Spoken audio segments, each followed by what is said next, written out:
Quelle quantité pour quelle période de besoin? Je peux vous dire qu'à date, et je peux, monsieur le DG de la SGP, à date, c'est quoi la quantité disponible à la SGP? Ouais, ça c'est le direct, ça. Ouais. Passez-le le téléphone. Non, c'est que la quantité disponible.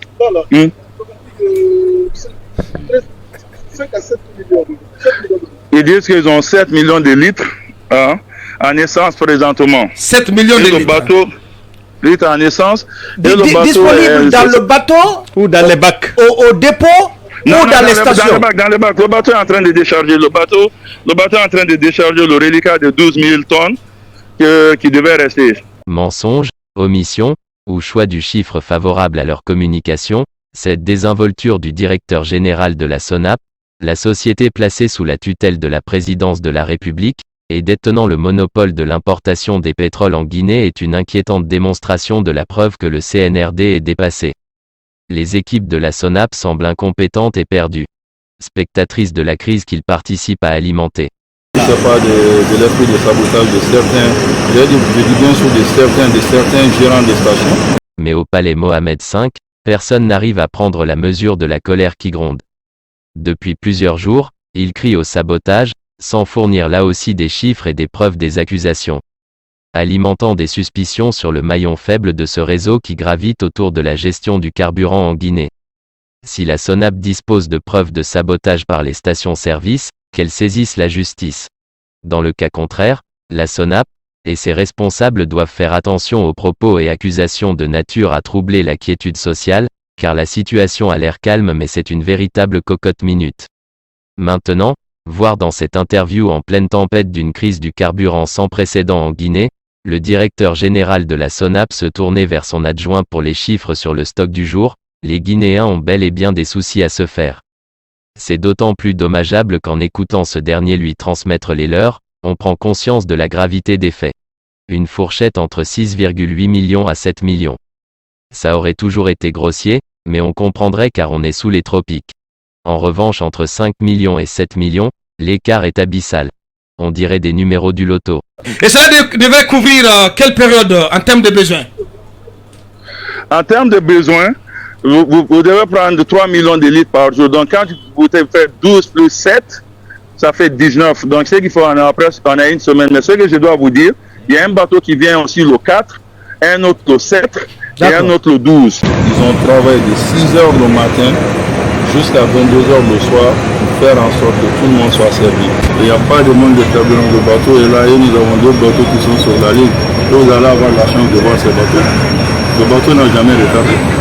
La SONAP dit qu'ils ont des stocks en réserve, mais vous voyez, vous-même, vous êtes sur le terrain, vous avez s'il y avait normalement le carburant, s'ils avaient du stock, ils allaient au moins livrer. On dirait qu'on est transé dans le pays.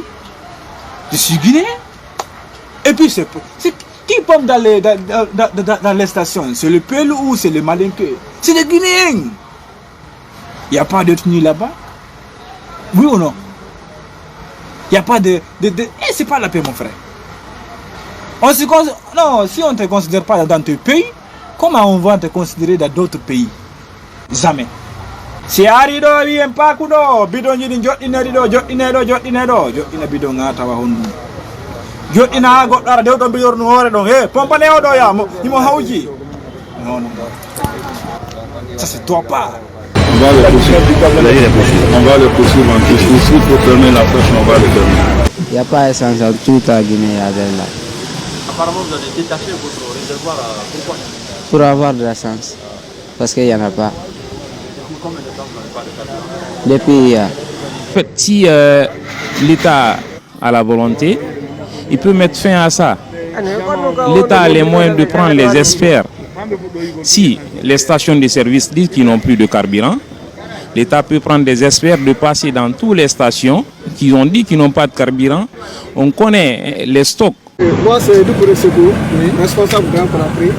Et comme vous avez constaté, depuis avant-hier, il y a les rumeurs qui courent qu'il n'y a pas de carburant. C'est la raison pour laquelle nous sommes au dépôt. Donc vous-même, en tant que journaliste, vous avez compris qu'il y a le carburant. Les packs sont remplis, vous avez vu les citernes sont en train de servir. À l'instant maintenant, là, il y a plusieurs stations, les citernes qui ont été chargées hier, ils sont en train même de dépoter. Il y a certains, ils ont fini de dépoter, mais ils sont en train de vendre. Donc les gens sont sur le terrain, nous sommes sur le terrain juste pour faire comprendre à la population que c'est des fausses rumeurs. Donc pour que les gens sachent qu'il n'y a pas de carburant, il faut toucher le doigt. Nous sommes là, regardez la toile. Et depuis vendredi, il y a certains qui n'ont même pas de vie de famille, c'est pour satisfaire à la population. Aussi, au hasard, les douaniers là aussi, ils entendent qu'il n'y a pas de carburant, donc ça fait mal. Donc ça fait très mal. Et à partir d'aujourd'hui, en tant que journaliste, vous-même vous êtes venu constater, il y a combien de citernes qui viennent de sortir à notre arrivée. Il y a plusieurs stations, il y a plusieurs citernes qui sont sorties. Cela veut dire qu'il y a suffisamment de carburant et on est en train de se battre pour que la population puisse avoir le carburant en temps réel. Je vous remercie. Oui, attendez, monsieur Doucouré. Très content. Une minute, s'il vous plaît. Lui, moi j'ai une question pour lui. Qu'est-ce qui peut alors justifier les longues files d'attente depuis ce matin dans les stations? C'est pour approvisionner rapidement les stations qui n'ont pas de carburant, parce qu'il y a d'autres aussi, il ne faut pas voir aussi certaines stations qui sont fermées. Il y a d'autres stations, on a fait les constats, on a vérifié, ils ont passé la commande, mais à partir de leur compagnie, leur commande est bloquée là-bas parce qu'ils n'ont pas payé de l'argent.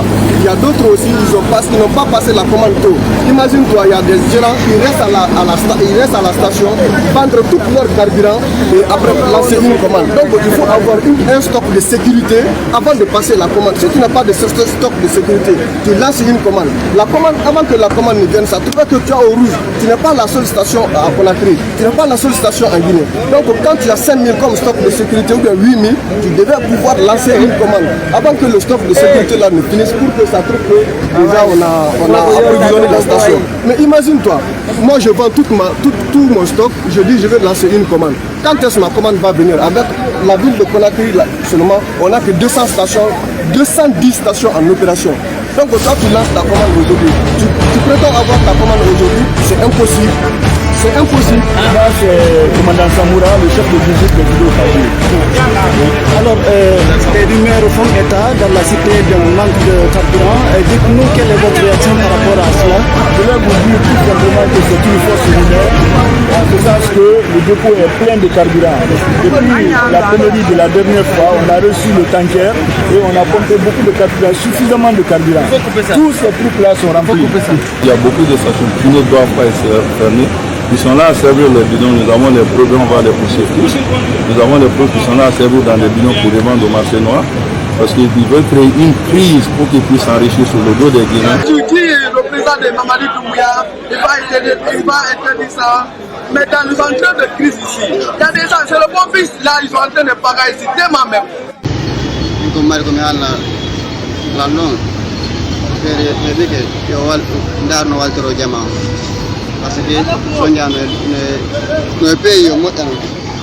Heureusement, cette crise de carburant n'a pas fait de victimes à ce jour. En revanche, les achats et stockages de carburant dans les foyers, avec la complicité pour le moins tacite des autorités, entraînent un risque considérable d'incendie dans une capitale, où les services de secours sont impuissants. Un audit de la gestion de ce monopole géré directement par la présidence, donc par le colonel Mamadi Doumbouya et ses équipes, est indispensable pour comprendre comment la Guinée a fait pour en arriver là. Pour situer les responsabilités entre la présidence et la SONAP. Donc malgré leur tour de passe-passe pour atteindre les 12 millions, le colonel risque gros, car là on est loin de la politique. C'est un sujet qui est, on ne peut plus social.